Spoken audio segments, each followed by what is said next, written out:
Guys, another day, another sports card video. Man, I need a haircut. I'm actually getting one here soon. Thankfully, I'm starting to look like a werewolf.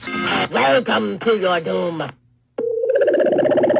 Today, it's another episode of Dinged Corners with sports card therapist Rob. Looking forward to talking about things that we think could improve the hobby. Thought that would be kind of a fun topic. Quick little one we did together. Before I dive into it, though, thank you to today's video sponsor, MVPSportBreak.com, offering very good deals, very competitive pricing on new products. So I know new product can be very expensive. With promo code DAD4 at checkout, you get 10% off, and then you also get free shipping for orders over $500.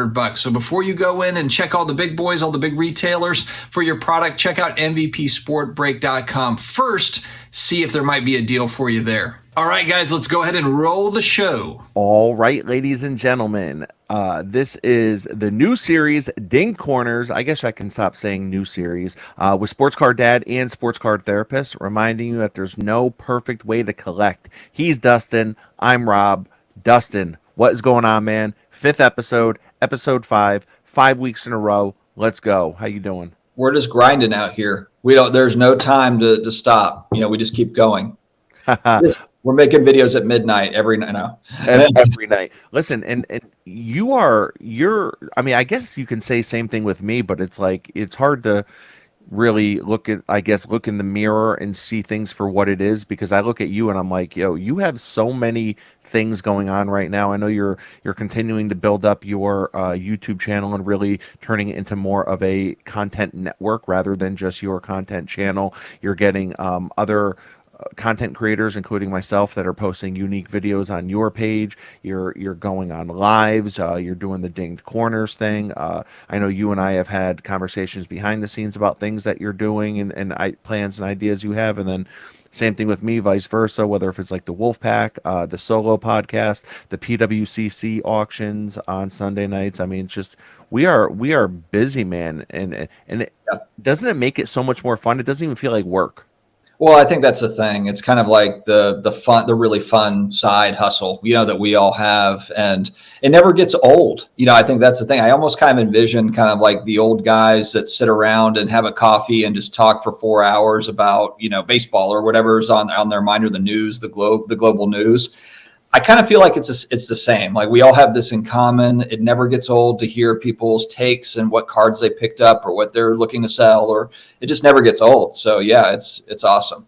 Yeah. And what I really like about kind of like what we're doing here with Dinged Corners is we're not doing like fancy sliding graphics, and we're not bringing up charts and throwing a bunch of data at you. It's really, we're sitting here and we're just having conversations about this stuff. So even this video right here, which is ways to improve the hobby, episode 5, we're really just kind of having a loose kind of conversation on it. We're not saying that any of these ideas or topics we throw out there are any more important than the next one. And there's probably going to be a lot of different ideas and ways to improve the hobby that we're probably not even going to include on this, because it just really didn't come up. And this isn't a scripted show. This is us just kind of coming up with a topic and saying, all right, we're going to record it.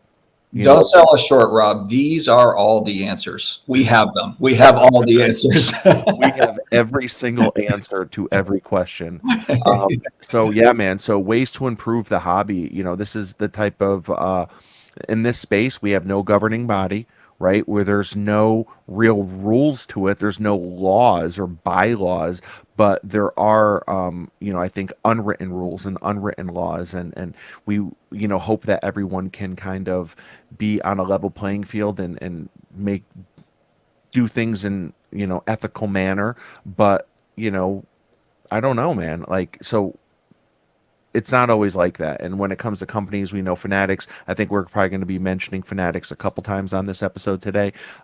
With, a lot of things are going to change when it comes to Fanatics. So I'm kind of curious with you, what's the first thing that you want to bring up with in terms of your ideas of how to improve the hobby? Well, we just started the episode talking about content and, the enjoyment of content. I watch a lot of content. I know you do too. But that's a piece of the sports card or just trading card market that we don't see. And that's something I would love to see in the future. I hear, Michael Rubin always talks about I'm always looking 5 to 10 years down the road. So I'm not expecting this sort of thing to happen next year or anything, but it would be really cool to see a Fanatics YouTube channel that is showing kind of some of the behind the scenes of how cards are made, giving more kind of a pull back the curtain and show the average collector how this is done and kind of the thought process. Some of the strategy sessions would be really cool. Obviously, they're not going to have a camera maybe and live streaming their strategy session on every last little thing. But if they have full control of the market for the most part for licensed products starting in a couple of years, are they really worried about competitive disadvantage, on some of these things? I mean, they've got a 20-year deal that's starting. So I think it would be really cool just to see kind of like some of the behind the scenes from manufacturers, and even, Panini and Leaf, they might not necessarily have licensing, but they still make products. They still will make probably some cool products. And Brian Gray is a very colorful character. I've had him on my show before. He's entertaining, and he's also been in the hobby for 40 years in a variety of different ways. So I think that I'll start with that, I guess, is just kind of more content, behind the scenes content, showing us a little bit more of how the sausage is made, or what's the phrase? Yeah. And, I love what you're saying when it comes to the the strategy, like, the strategic meetings on directions they want to go with cards and ideas and stuff. I don't know how sexy of a video it would be to show these cards just getting printed out and like Sure. getting put on rollers and cut. I think if anything, that would kind of take away from some of the allure of the cards. And I know, me being primarily a vintage guy, that's like the first thing I think of when I think, about collecting. A big part of the appeal for me with vintage cards is the journey this card has been on. Like, how has this card survived 100 years? How has this card survived 80 to 90 years? How many different hands has it passed through? Who was the person that pack pulled this? Was it a little kid in his house? Was it, was it one in a trade, or was it, so, the idea of a card coming fresh off the printer and then like getting cut and slabbed immediately, like, don't get me wrong, that's, especially if it's an athlete I definitely see the appeal of that. But I don't know. I don't know if that's something. I know one idea that I have is that I would love to get more transparent information and data on print runs. Yeah, we agree on that one for sure. Like, I want to know how many base cards are being printed. How many base cards? Right. That's one thing. I'm only going to bring this up once because I know this is not a Stranger Things cards audience, but Zero Cool has not done a very good job on the marketing side. I think I talk more about their products than their Instagram person does. I'm probably cutting my legs out from the Zero Cool people, but it's just true. I was joking with Reckless Cards about this as well. But one thing, shout out to Reckless Cards. Shout out Reckless Cards. They did post, so there's 11,111 cases of that product because, of course, the main character is 11. So you see the significance there. But my point is, with the Zero Cool stuff, they've got a print run attached to those, whether it be the V Friends or whether it be the Jackass cards or the Clerks cards. They've got Dune. They actually show you what they printed, and I like that. So I agree with you there. That would be awesome. Yeah, and so I think something else. I don't know how you feel about all the different color parallels, the rainbows. Some people love it.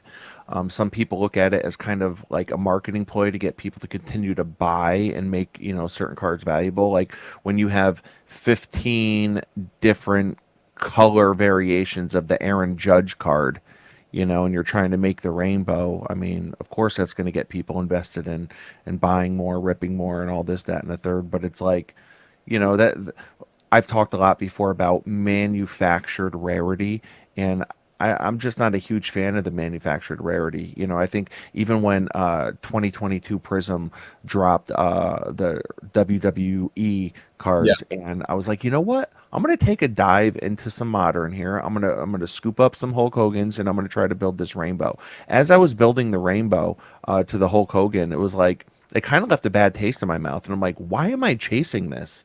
And I get it. Not everyone collects the same, and that's what's awesome about it. Some people love to chase that rainbow, but in my mind, I'm like, this is just like manufactured rarity that these companies are just trying to do to get me to spend more money on the same exact card in just a different color. And I don't know. I just wasn't a big fan of that whole idea. So what are your thoughts as far as having like 15 different shades of red parallel. Well, I think that's the problem is they've just overdone it a little bit. I don't mind parallels and serial numbered cards. I think that's actually kind of fun. The chase cards are fun for sure, but you always hear like, is anybody set collecting anymore? Now people will set collect 50s and 60s baseball sets, but are you going to get new people set collecting these ultra modern sets when there's 50 different, colors? And like you said, there's like red shimmer, red, red, regular red, ruby red, maroon red. Like, it's like how many different reds? And then you've got the aqua blues and the blue. So yeah, you can't overdo it to where the people that would normally collect the rainbow are like, screw it. It's just too many. I'm not going to buy 50 different Aaron Judge cards to make up the rainbow. So yeah, I think that, you've got to scale back the parallels. I think that would actually go over really well for collectors / speculators / investors if they said, hey, we're going back to where we had it maybe 5 years ago. The parallels. We've just gotten a little bit overboard with it. Yeah. So definitely more transparency as far as print runs are concerned, for sure. Next up, what ideas do you have? Security innovations for grading companies, more just kind of we've heard this where it's like, you've got counterfeit slabs, counterfeit labels, and scammers have gotten really good with these, putting a real card inside a fake slab, or it's a different label on it. They've gotten really good at that sort of thing. So, I guess continue to improve the other way around, putting a fake card in a real slab. All sorts of different things, okay. or it's a lower grade card in a higher grade. It's like a Jordan. That 80-year-old, or he was like in his 70s or 80s from Arizona or something like that, right? Who just got in trouble, got arrested, federal crime, and what he did was it a PSA 10 Michael Jordan? He cracked a real PSA slab, managed to get it apart, left the real label in there, and all he did was swap out a card. He threw in like a 6. Yeah, he threw in like a 6 or something. Yeah.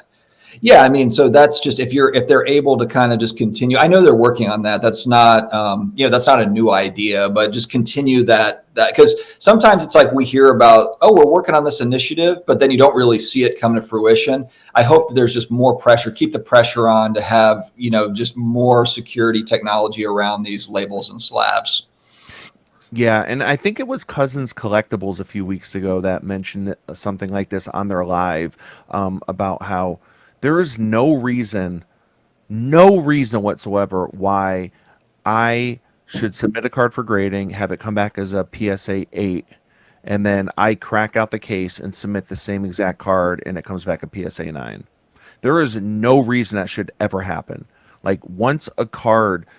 Like, how is there not just this universal, and I guess, I don't know if. Well, and I thought that was the point of Genament in part, so Genament, PSA picked up Genament, they acquired them in part to stop fraud, fake cards and those sorts of things. But also, I remember PSA going back a year and a half. I believe it was a Nat Turner interview where it was essentially wanting to have a fingerprint of a card. So kind of speaking to what you're talking about. So when a card comes through, they know that they've graded that exact particular card. I don't know how they would do that. I'm not exactly sure how that tech works. Mark it somehow that can only be seen under like a black light or something, right? Yeah, which again raises questions like, I wouldn't want my card being marked. Are you marking it with invisible pen or something? Or, what's the... But here's my question, though. Do you think that grading companies really want to stop people from cracking out and resubmitting? Because if you just figured out some sort of way to stop cracking and resubmitting, I think these grading companies lose probably about 20 to 30% of their business. That's an interesting point. And then it also makes you think about, like, what are the real population reports for like PSA 8s and 9s?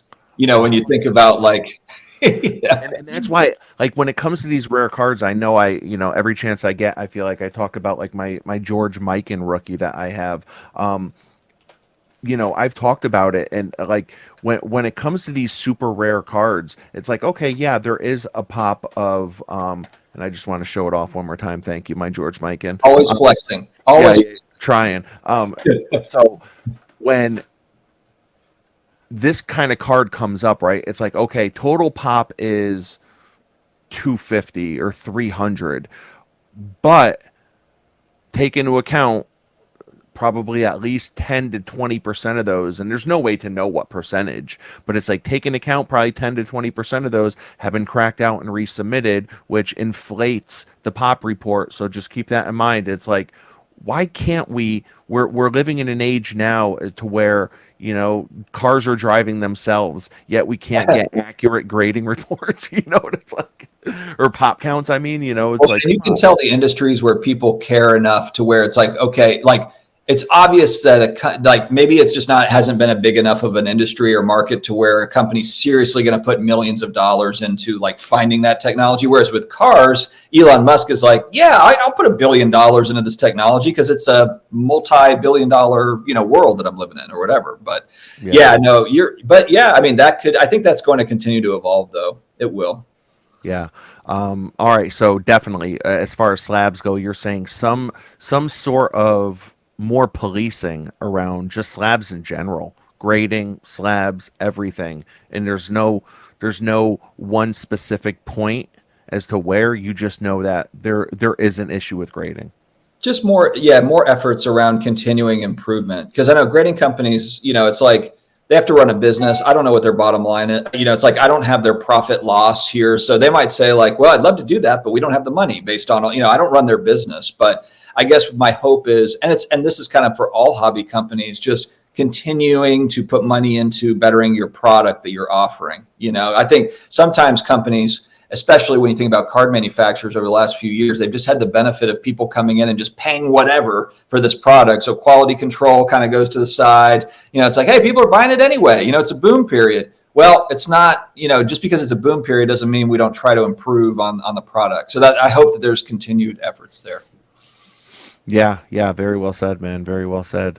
Now, I guess for the next point that where I'm looking for some sort of improvement, you know, I think I have a few things in mind, you know, like in my mind, it's kind of like, you know, I want to see some sort of improvement with how maybe cards are done on social media, how that works and what the answer is to that, I don't know. Also, I'm thinking card shows, you know, there's numerous improvements that can happen with card shows. I love the idea of when there's massive shows, trying your best to not schedule massive shows on the same days or the same weekends. You know, I feel like there should just be, you know, maybe more of maybe like a central database just for shows in general, because you know, and there's always going to be dates where massive shows are kind of overlapping with one another and whatnot. But it's like, you know, I don't think that there should be a huge New York City show the same weekend as there's a huge Atlantic City show, or the same weekend as Philly. You know what I mean? Kind of thing. It's like, so I do wish that, you know, I think that their show promoters can maybe link up better and become more, you know, kind of more in contact with one another. I think it's tricky. I think what makes that tricky, and I have a little bit of a background in this. About 15 years ago, I worked in sales for a company that put on trade shows. So I sold exhibit space and sponsorships for those companies. Now, these were massive shows, but part of how they were able to get good deals on the venue is they booked years in advance. You know, so they would book out like Las Vegas on like a 4-year deal to have like Caesars for these dates, you know. So, and I'm not saying that that's necessarily what all these card, you know, shows are doing, but I'm sure for the largest show, like the National, for example, I'm sure that that's a multi-year planned out deal where they can't just very quickly shift venues. I mean, I was also listening to like Rob Veras at Burbank, because he's putting on that Burbank show, and he was talking about Anaheim and just trying to get the new, you know, the new location, and getting like they were booked out for a year. So you're trying to lock in, like you're just taking whatever you can get. You know, it's like, we've got this open weekend, take it or leave it, you know. So I think that's what can make it tricky for promoters. It's easy to think like, oh, well, they should get together and plan out like this stuff. But it just could very well be that the venues that they've got locked in, those are the dates that they could get, and that's it. You know, it's tough. Yeah. No, very well said, man. Good points. So, final point. Do you have a final idea or topic that you want to touch on for this episode? I've talked a little bit about this, and this isn't a hobby content gripe at all. I love just all the the variation of different hobby content. I've talked about this on my channel before too, but just kind of how we're getting into more of this is like for me, 2023 is all about hobby sustainability. It's about like, keeping your finances in check to where you can, stay in, you're not kind of like blowing it all and then you're out. And so a lot of the content that I see that really gets a lot of traction, and again, I enjoy some of it, it's titled up, I spent $5,000 at this show. I spent $10,000 on this card. I spent $50,000 on this trade. It's clickbaity. But it's fine for me. I don't mind it if you actually did it. What the problem is if you say I spent 50 grand and then you watch the episode and they spent $4 on a card, then it's like, that's not what I clicked on. That's the title's incorrect. I don't mind if it actually happened, which it does actually happen. But I think that we need to just be, I wish there was kind of more of a narrative that base cards and some of the lower end parallel type stuff is still very cool as well for lower income folks and also young people. The young people, when I was a kid, I wasn't buying Michael Jordan rookies. I wasn't spending $500 on a single card or, there's levels to this game. There always has been levels, just like there's levels with everything. And so, but the problem is it's like lifestyles of the rich and famous when you go onto Instagram or on YouTube and you kind of watch this stuff. I like watching, we'll get into it. I know we have another episode coming up where I'll get into this more, but I guess to round this out, just more of a focus around that, these lower end cards can be just as good for collecting and or flipping as the more expensive ones. And it's far less risky than buying an expensive card. So I think for people getting in, that's an important message. And shout out to Oz from Cousins Collectibles, who is on this mission to make base cards great again. A lot of his posts are, he's posting like PSA 10s of like our childhood junk wax. And I'm like, yes, love it. I get more in my feels from the 1990 Hoops Tim Hardaway rookie card. I love that card. Oh, me too. When he's going for the layup when he's driving, than I do from like a brand new, like Luka, like whatever. I'm just like, yes. Yeah. Somebody posted, it was weird on that note. Someone posted a Mitch Richmond rookie card from that. And I was like, oh my God, I completely forgot about Mitch Richmond, but it took me back. I had a childhood flashback, because I saw that card and I was like, that's so damn cool. That Golden State Warriors team, TMC, right? Run TMC. They called it was Tim Hardaway, Chris Mullin, and Mitch Richmond. Man. Love them, dude. Chris Mullin's so underrated. I've been low key searching Chris Mullin cards recently and like really trying to find a nice on card auto rookie of his. Nice. Chris Mullin, he's a beast, man. I think born and raised in Brooklyn. He's a Brooklyn kid. Like the guy's just tough, and he would shoot lights out. Yeah, so good stuff. He doesn't look it. He doesn't look it, but he's tough. Oh yeah, definitely, man. Definitely. But yeah, Dustin, man, great episode. Episode 5, Dinged Corners, Sports Card Dad, Sports Card Therapist. Appreciate you, man. Yeah, man. Let's keep going.